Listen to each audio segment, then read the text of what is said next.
নমস্কার বন্ধুরা, সম্পাদি ব্লগসে আপনাদের সবাইকে স্বাগত। আপনারা আমার পাশে থাকবেন, আমার চ্যানেলটা আপনারা সবাই সাবস্ক্রাইব করে নেবেন। আমি এই চ্যানেলে রান্নার রেসিপি আপনাদের সাথে মাঝে মাঝে শেয়ার করব। এটা কিন্তু রান্নার চ্যানেল নয় বন্ধুরা, এটা একটা ভ্লগিং চ্যানেল। আমরা ভ্লগের মধ্যে অনেক কিছুই দেখাবো, সাথে সাথে কিছু কিছু মাঝে মাঝে রান্নার রেসিপিও দেখাবো। যেমন আজকে আমি ফলই মাছ রান্না করব, সেটা আপনাদের সাথে শেয়ার করব। ফলই মাছ রান্না করবার জন্য আমি কি নিয়েছি। ফলই মাছ, বড় বড় ফলই মাছ তো কড়াইতে পুরো গোটা গোটা ভাজতে গেলে ভেঙে যায়, তার জন্য আমি মাছগুলোকে হাফ হাফ করে নিয়েছি ভাজার সুবিধার জন্য। কিন্তু খাবার সময় আপনারা 2 পিস করেই খাবেন, আমি হাফ হাফ করে নিয়েছি, এটা ভাজবার সুবিধার জন্য হাফ হাফ করে নিয়েছি। মাথা আর লেজাটাকে একটু আলাদা আলাদা করে নিয়েছি। ঠিক আছে, আপনারা গোটাও ভাজতে পারেন, আবার একটু বড় সাইজের হলে হাফ হাফ করে ভাজবার সুবিধার জন্য আপনারা এটা করতে পারেন। এর জন্য আমি নিয়েছি একটা মাঝারি সাইজের আলু, ছোট ছোট করে এরকম ছোট ছোট করে পিস করে কেটে নিয়েছি মাঝারি সাইজের আলু। এই আলুটাকে না আমি হালকা গরম জলে ভাপিয়ে নিয়েছি। সবসময় আলু যদি রান্নায় দেবেন যখন, সবসময় একটুখানি হালকা গরম জলে ভাপিয়ে নেবেন। যখন আলুটাকে ভাজবেন অল্প তেল লাগে, আর আলুর যে একটা সুগার ভাব আছে সেটাও চলে যায়, আপনাদের শরীরের পক্ষে সেটা অতটা ক্ষতিকর হয় না। আর একটা ছোট, খুব ছোট না খুব বড় না, এরকম মাঝারি সাইজের একটা টমেটোকে আমি কুচি করে নিয়েছি। মাঝারি সাইজের টমেটোকে কুচি করে নিয়েছি। আমি আজকে খুব সিম্পলভাবে রান্নাটা রাখবো, একদম সিম্পল, কোনো মশলাপাতি সেরকম জোরদার মশলা না, শুধু জিরে বাটা, ধনে বাটা, ধনে গুঁড়ো, জিরে গুঁড়ো এই দিয়ে রান্নাটাকে রাখবো। তা কী করবো, আমি এই রান্নাটাকে রাখার জন্য আমি কিছু মশলা পেস্ট করে নেব। তার জন্য আমি 1 চামচ জিরে নিলাম, 1 চামচ জিরে গুঁড়ো,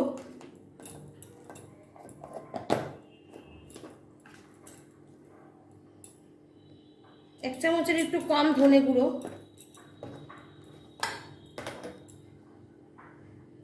অল্প লঙ্কার গুঁড়ো, অল্প নিয়েছি লঙ্কার গুঁড়োটা, একটু কালার আসবে। আর ঝালটা কিন্তু মূলত আমি কাঁচা লঙ্কা দিয়েই করব। দেখুন স্বাদ মতো নুন নিলাম,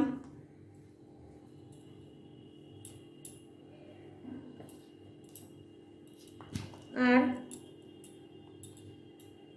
হাফ চামচ হলুদের গুঁড়ো। ঠিক আছে বন্ধুরা, এবার আমি একটা জল দিয়ে পেস্ট মতো করে নেব। এরকম দেখুন, পেস্টটাকে না কিছুক্ষণ রেখে দেবো জল দিয়ে ভিজিয়ে। মাছ ভাজতে ভাজতে পেস্টটা আরও থকথকে হয়ে যাবে, সুন্দর বাটা মশলার মতন গুলে যাবে।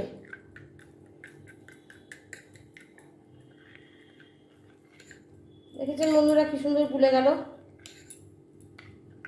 এটাকে আমি একটু ঢেকে রেখে দেবো, নাহলে গন্ধটা উড়ে যাবে। এর যে একটা স্মেল আছে না মশলার, স্মেলটা উড়ে যাবে। এবার আমি মাছটা ভেজে নেব, চলুন আমার সাথে। মাছ ভাজার জন্য বন্ধুরা আমি কড়াইতে তেল দিলাম, তেলটা গরম হলে তারপর আমি মাছটাকে ছাড়বো।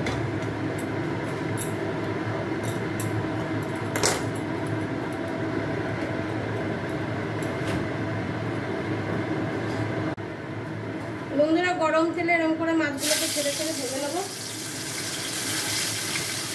উল্টে পাল্টে মাছগুলোকে ভেজে নেবো। এভাবেই এক এক করে সব মাছগুলোকে আমি ভেজে নেবো।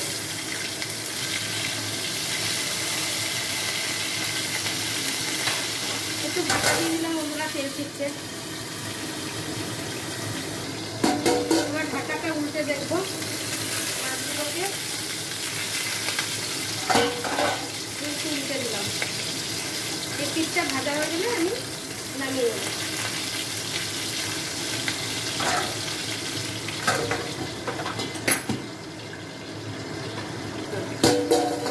এই মাছটা ভাজা হয়ে গেছে, আমি এটাকে তুলে নেব। তারপরে আর 2 পিস আছে, 2 টুকরো, এই 2 টুকরোকে ঠিক এইভাবেই আমি ভেজে নেব।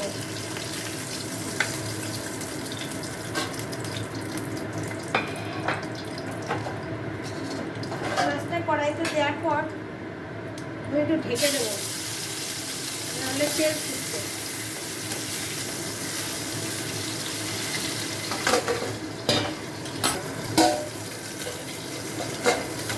মাছটাকে একটু উল্টে দেবো বন্ধুরা।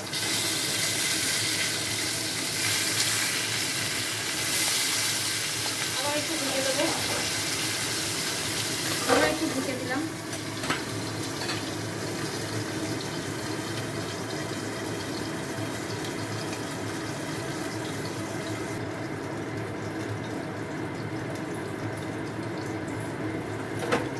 আমার মাছ ভাজাটা হয়ে গেছে বন্ধুরা। এবার আমি মাছ ভাজাটা পাত্রে তুলে নেবো।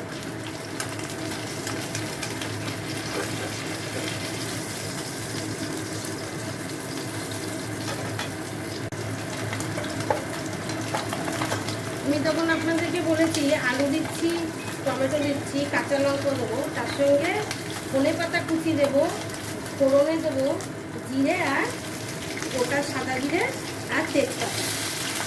আমি দেওয়ার সময় আপনাদেরকে দেখিয়ে দেবো। এবার মাছটাকে আমি এক এক করে সব মাছই ভেজে নেবো।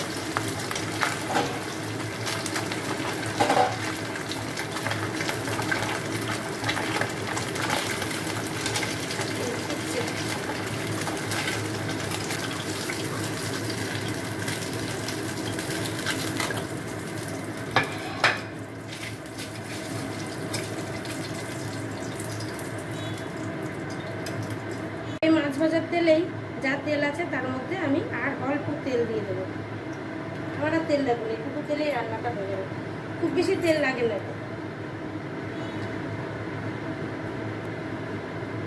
আপনাদেরকে আমি বলেছিলাম যে সাদা জিরে আর তেজপাতা ফোড়ন দেবো। এরকম সাদা জিরে, এই হাফ চামচ মতো সাদা জিরে ফোড়ন দিচ্ছি, এই সাথে ছোট ছোট 3টে তেজপাতা ফোড়ন দিলাম। এই ফোড়ন দেওয়ার পরে আমি এই যে আলু কেটে কেটে রেখেছিলাম হালকা ভাপিয়ে, এই আলুটাকে আমি ভেজে নেব।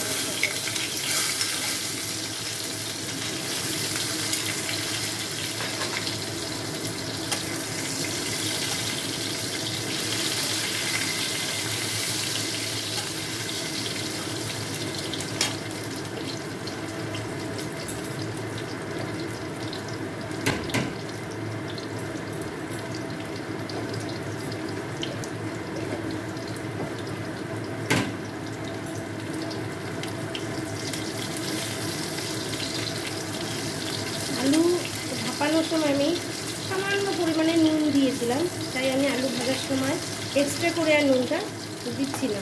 আবার মাছের মশলাতেও নুন দিয়েছি, মাছ যখন ভেজেছি তখন মাছেও আমি নুন দিয়েছি।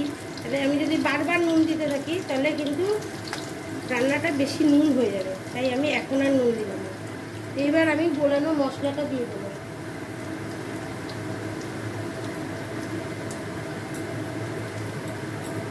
এবার যে মশলাটা গুলে রেখেছিলাম, এই যে আপনাদের সঙ্গে মশলাটা গুলাম, এই গোলানো মশলাটা দিয়ে দেবো।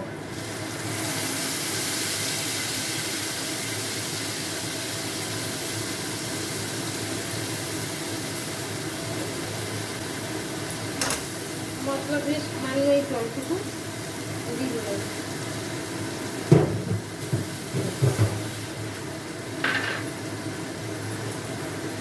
এর ভিতর নুন, হলুদ, লঙ্কা সবই রয়েছে, জিরে গুঁড়ো, ধনে গুঁড়ো সবই রয়েছে। আমাকে আলাদা আলাদা করে কড়াইতে দিতে হলো না, আমি একসাথে ওটা গুলে নিয়েছিলাম। এইবারে দেবো, দেখুন এই যে টমেটো কুচি করে রেখেছিলাম, এই টমেটো কুচিটুকু দিয়ে দেবো।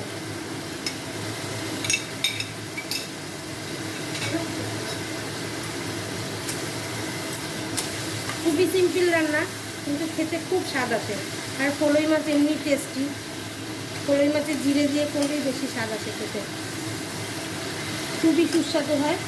আপনারা আমার মতো ঠিক এইভাবে রান্না করে খেয়ে দেখবেন, খুব সুস্বাদু রান্না। সম্পাদি ব্লগসটা আপনারা সবাই সাবস্ক্রাইব করে নেবেন, পাশে বেল আইকনটাকে প্রেস করে দেবেন, যাতে আমি ভিডিও ছাড়ার সাথে সাথে আপনাদের কাছে নোটিফিকেশান পৌঁছে যায়, এবং আপনারা সবাইকে এই রান্নাগুলো আর ব্লগে যা যা আমরা দেবো সব শেয়ার করে দেবেন, যাতে সবাই দেখবার সুযোগ পায়। আপনারা আমার পাশে থাকবেন, আপনারাই আমার বন্ধু, আপনারা আমার এইভাবে পাশে থাকবেন। যারা যারা সাবস্ক্রাইব করে নিয়েছেন তাদেরকে অনেক অনেক ধন্যবাদ। যারা এখনও নতুন আছেন, সাবস্ক্রাইব করেননি আমার এই চ্যানেলটা, প্লিজ প্লিজ সাবস্ক্রাইব করে নেবেন।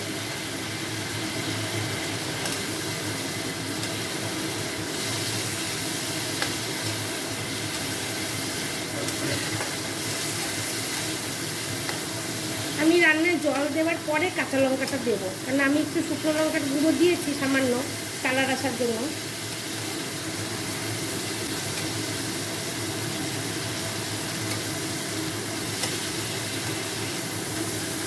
জিরে গুঁড়ো দিয়ে, ধনে গুঁড়ো, জিরে গুঁড়ো দিয়ে খুব বেশিক্ষণ ভাজতে নেই, তাহলে চিটকুটে ভাব চলে আসে। এবার আমি জল দিয়ে দেবো। ঝোল কীরকম আপনারা খাবেন সেই পরিমাণ বুঝে জলটা দেবেন। সেটা কিন্তু আমার আন্দাজটা পাবো না, কেন আপনি কতখানি মাছ রান্না করছেন, কতখানি ঝোল রাখবেন, সেই আন্দাজটা আপনি যখন রাখবেন আপনি সেই ঝোলের আন্দাজটা পাবেন। ঝোলটা কিন্তু আপনার আন্দাজ মতো জলটা দিতে হবে। আমি দেখুন এইটুকু জল দিয়েছি, তাতে যে কটা মাছের পিস আছে আমার সে কটা মাছ এখানে আরামসে হয়ে যাবে। এবার আমি কিছু কাঁচা লঙ্কা চিড়ে দেবো।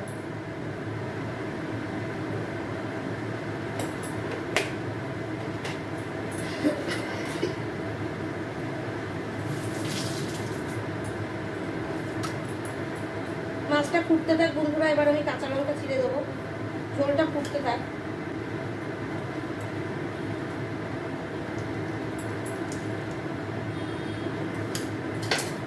এ দেখুন কাঁচা লঙ্কাগুলো দেখেছেন, কাঁচা লঙ্কা দিয়ে দিলাম। কাঁচা লঙ্কাগুলো ঝাল বুঝে আপনারা দেবেন, যেহেতু এই কাঁচা লঙ্কাগুলো ঝাল কম আছে তাই একটু বেশি পড়ে গেলেও কোনো অসুবিধা হবে না। এটা একটু ফুটছে বন্ধুরা, আলুটা একটু সিদ্ধ অবধি আমি মাছের ঝোলটাকে ফুটাবো, তারপর একটুখানি আলুটা সিদ্ধ হয়ে গেলেই তার ভিতরে মাছ দিয়ে দেবো। তাই আমি ঢাকা দিয়ে দিচ্ছি, নামানোর আগে দেবো ধনেপাতা। ঢাকা দিয়ে একটু সিমটা, আঁচটা সিমে দিয়ে দিলাম, মানে ফ্লেমটা একটু কমিয়ে দিলাম। এটা একটু ফুটতে থাক 1 মিনিট, তারপর আবার ফিরে আসছি। এবার আমি ঢাকাটা খুলে দেখব দেখি বন্ধুরা আলুটা সিদ্ধ হলো কিনা। দেখুন আলুটা সিদ্ধ হয়ে গেছে, 100% সিদ্ধ হয়নি, 70% আলুটা সিদ্ধ হয়ে গেছে। এবার আমি মাছটা দিয়ে দেবো। মাছটা দিয়ে যদি না ফোটে তাহলে তো ঝোলে কোনো স্বাদ আসবে না। মাছটা এবার আমি দিয়ে দিলাম।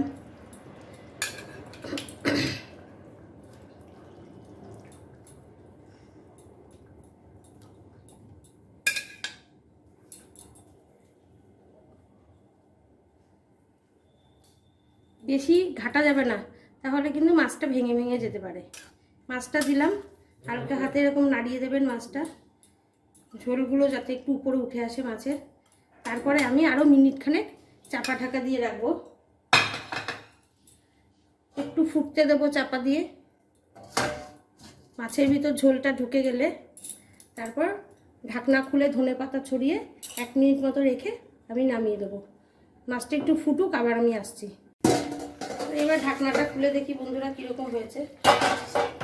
দেখুন মাছগুলো ভালো ফুটে গেছে, খুব সুন্দর করে মাছগুলোর মধ্যে ঝোল তেল ঢুকে গেছে। এবার কিন্তু আমি এই যে কেটে রাখা ধনেপাতা এটা ছড়িয়ে দেব।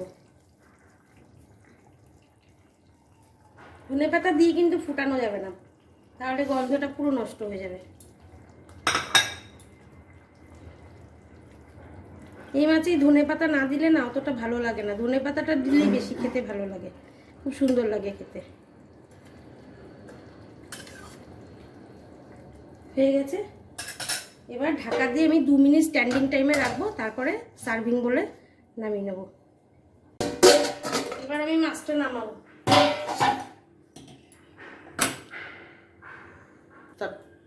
দেখুন বন্ধুরা কত সুন্দর লাগছে দেখতে মাছটাকে, দেখুন উপরে ধনেপাতাগুলো ছড়িয়ে আছে, দেখতে খুব সুন্দর লাগছে।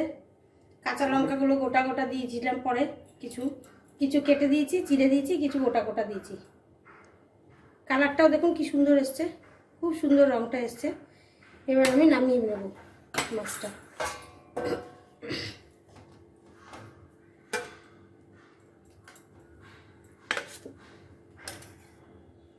কাঁচা লঙ্কা দিলে আলাদা একটা সুন্দর গন্ধ আসে।